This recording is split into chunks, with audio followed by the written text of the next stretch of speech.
Okay. All right.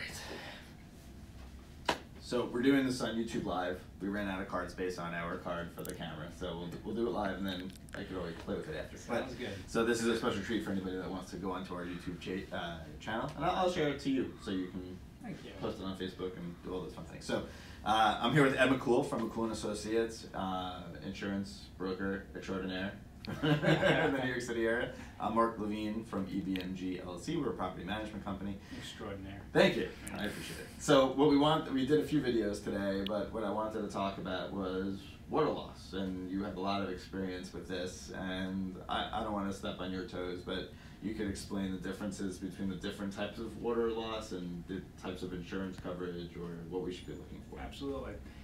Let's just begin with water damage is the most common property claim that buildings have. Okay, it's not fire, it's not wind loss, it is water damage. Now there's different areas of water damage, and some are covered, some aren't. So when I get a question sometimes it says, do we have coverage for water damage? Well, the answer is, I don't know. You know, it depends on where it comes from. Let's take the most basic one.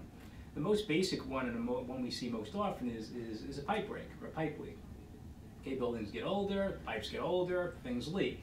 That is normally covered in almost every situation. Or let me rephrase that. The damage, the resulting damage, is normally covered in every situation, because most policies are written on what's called special form basis, meaning it's covered unless it's excluded. And a pipe break or a pipe leak is not excluded, so any resulting damage would be covered. So in almost every situation, if there's resulting damage, it will be covered there, okay? What isn't covered is the pipe itself normally. Okay, in order for insurance to pay for something, it must have been damaged by a covered cause of loss. So if that pipe had been damaged by a fire, well then yes, the insurance company will replace the pipe. But in most situations where the pipe is leaking, it's simply because of normal wear and tear. It's deteriorated over the course of time. So the pipe itself is the responsibility of the association in most cases, and the resulting damage would either be the responsibility of the association or the owner, depending on how the bylaws read.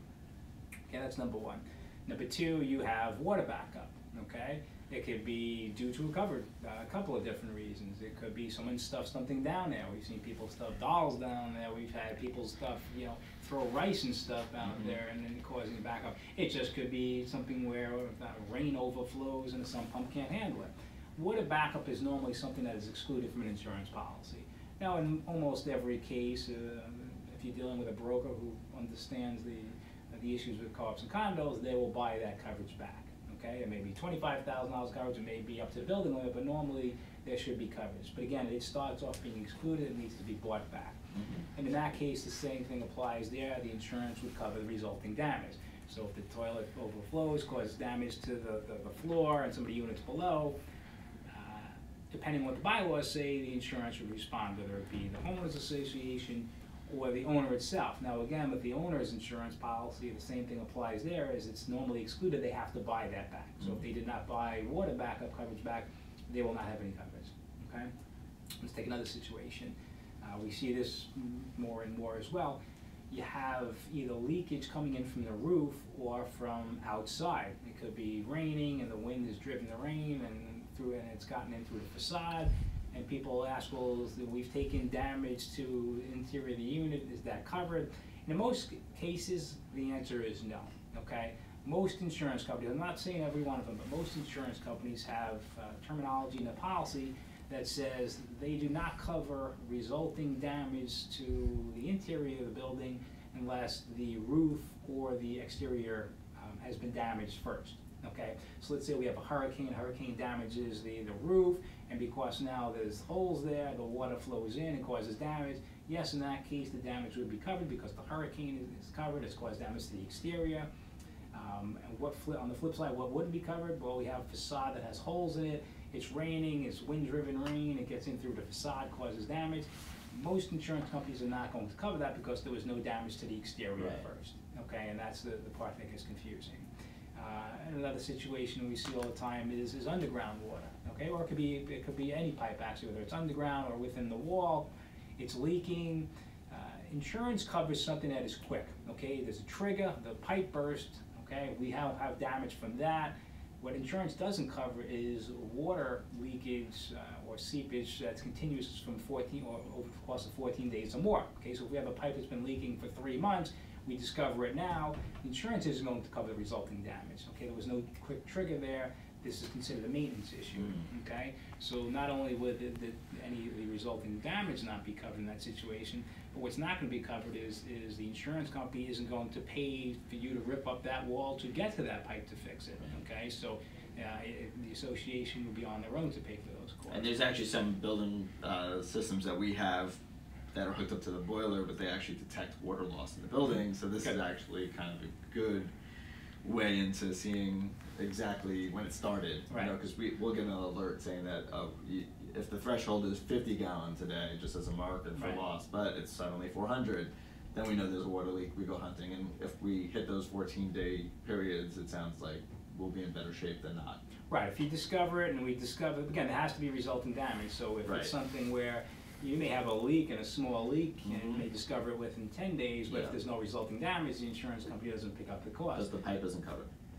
Right, the pipe isn't covered and there's no resulting damage. Right. Exactly. Okay. So, you know, again, it's in most situations on a leak like that, there's got to be a quick, okay, it's got to be quick, and there's got to be resulting damage in order for it to be covered.